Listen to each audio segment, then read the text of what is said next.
అందరికీ నూతన సంవత్సర శుభాకాంక్షలు అండి. ఈరోజు చైల్డ్ కేర్ లీవ్ గురించి రాష్ట్ర ప్రభుత్వ ఉద్యోగుల్లో 20 సంవత్సరాల అనుభవం ఉన్న సురేష్ చక్రవర్తి సార్ గారి వెబ్సైట్ నుంచి తీసుకొని ఈ వీడియో చేస్తూ ఉన్నాము. ఇక్కడ చైల్డ్ కేర్ లీవ్ అనేది మొత్తం 180 రోజులు ఉంటుంది. ఇక్కడ ఉద్యోగ సంఘాల విజ్ఞప్తి మేరకి 10వ వేతన సంఘం సిఫార్సు రాష్ట్ర ప్రభుత్వ ఉద్యోగులకి చైల్డ్ కేర్ లీవ్ కల్పించబడిందని రాసినాడు. సర్వీస్లో 180 రోజులు పొందవచ్చు. కనీసం 3 స్పెల్లకు తగ్గకుండా వాడుకోవాలి. అంటే ఒకేసారి 180 రోజులు అయితే పెట్టడానికి చైల్డ్ కేర్ లీవ్కు అవకాశం లేదు. మినిమం 3 స్పెల్లు అంటే 90 కాకుండా అంటే ఎన్నైనా పెట్టుకోవచ్చు. 3 స్పెల్లు పెట్టుకోవచ్చు. 180ని 3 స్పెల్లుగా మన ఇష్టం వచ్చినట్టు డివైడ్ చేసుకోవచ్చు. అలాగే డైరెక్షన్గా 10 స్పెల్లు అంటే 10 సార్లు ఏదైనా అవసరం పడినప్పుడు మొత్తం 5 పెట్టుకోవడం, 10 పెట్టుకోవడం అట్లా చేసుకుంటా 10 సార్లు కంటే మించకూడదు. 10 సార్లకు మించితే 180 రోజులు కాకుండా అవి కొలాప్స్ అవుతాయి. చైల్డ్ కేర్ లీవ్ అనేది ఏ లీవ్ కూడా హట్టు కాదు. ఇక్కడ రాసినాడు సారు. అదే ముందస్తు అనుమతి తీసుకొని మాత్రమే దీన్ని ఉపయోగించుకోవాలి. Casual leave, special casual leave అంటే క్యాజువల్ లీవ్ అనేది పురుషులకి 15 రోజులు, అలాగే స్పెషల్ క్యాజువల్ లీవ్ మహిళా ఉద్యోగులకి ఇంకొక 5 రోజులు ఎక్స్ట్రా ఉన్నాయి. ఆ రెండు కలుపుకొని దీన్ని ఉపయోగించుకోవడానికి అయితే లేదు. ఇప్పుడు సంపాదించే సెలవు మంజూరు చేయ అధికారం ఉండాలి. దీనిని మంజూరు చేస్తారు.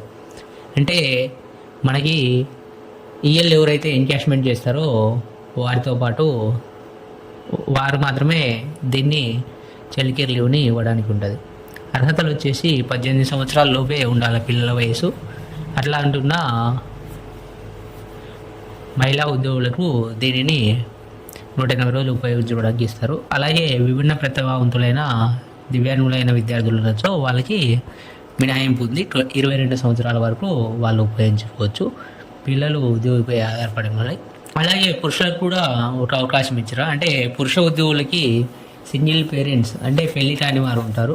విడాకులు తీసుకున్న వాళ్ళు, లీగల్గా సపరేట్ అయిన వారు, వారి పిల్లల వయసు 18 సంవత్సరాలు ఉన్నవారు, లేదా దురదృష్టవశాత్తు భార్యను కోల్పోయిన పురుష ఉద్యోగులకి వారికి 180 రోజులు ఇస్తారు. ఇక ప్రొబేషన్లో ఉన్నవారు కూడా ఈ సెలవును పొందుతారు, తీసుకోవచ్చు. ప్రొబేషన్ అయితే ఇప్పుడు 2 years ఉన్న ప్రొబేషన్కి మనం 90 days పెడితే ఇంకో 90 days అనేది ప్రొబేషన్ తర్వాత అవుతుంది. దేనికోసం అంటే పిల్లల చదువు, అనారోగ్యం సంరక్షణ కోసం దీన్ని వినియోగించుకోవచ్చు. దానికి మోడల్ కూడా సార్ పెట్టినాడు. సర్వీస్ రిజిస్టర్లో ఎలా పెట్టుకోవాలనేది. Period taken from to balance date, ఆ రోజు signature and designation of certified officer. మనము ఎవరితో అయితే ఈ లీవ్ తీసుకున్నామో ఎస్ఆర్ మెయింటైన్ చేసేవాళ్ళు ఎస్ఆర్లో నమోదు చేస్తారు. ఫ్రమ్ టు ఇన్ని రోజులు తీసుకున్నారు, ఇంత బ్యాలెన్స్, ఈ రోజు నుంచి ఈ రోజు వరకు 40 తీసుకున్నారు, ఇంకా 140 బ్యాలెన్స్ ఉన్నాయని డైలీ సైన్ చేస్తారు. తర్వాత తీసుకున్నప్పుడు మళ్ళీ స్పెల్లో తీసుకున్నప్పుడు అట్లా 10 స్పెల్లు కాకుండా మించకుండా రాస్తారు. 3 స్పెల్లు తగ్గకుండా రాస్తారు. 3 నుంచి 10 స్పెల్లులో.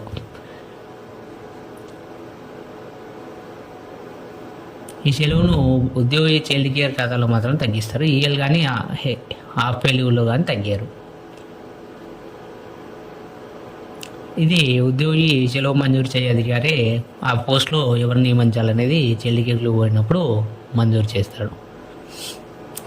ఎస్ఆర్ నందు ఫ్యామిలీ మెంబర్ డిక్లరేషన్ ఫామ్ అనేది పూర్తి చేసి ఉండాలి. దాంట్లో పిల్లల వయసు 18 ఏళ్ళ లోపు ఉండాలి. అప్పుడు మాత్రమే ఈ లీవ్ని మనకి మంజూరు చేయడానికి అవకాశం ఉంది. ఇంకొకటి, దీన్ని వరుసగా తీసుకోవచ్చు. అంటే మనం మెటర్నిటీ లీవ్తో పాటు దీన్ని చైల్డ్ కేర్ లీవ్ని కంటిన్యూగా తీసుకోవచ్చు. మెటర్నిటీ లీవ్ 6 నెలల తర్వాత మనకి 3 స్పెల్లు తగ్గకుండా 20 రోజులు కానీ 30 రోజులు కానీ దీన్ని తీసుకోవచ్చు. థ్యాంక్ యూ అండి అందరికీ. ఇలాంటి మరిన్ని విషయాల కోసం మన ఛానల్ని సబ్స్క్రైబ్ చేసుకోండి.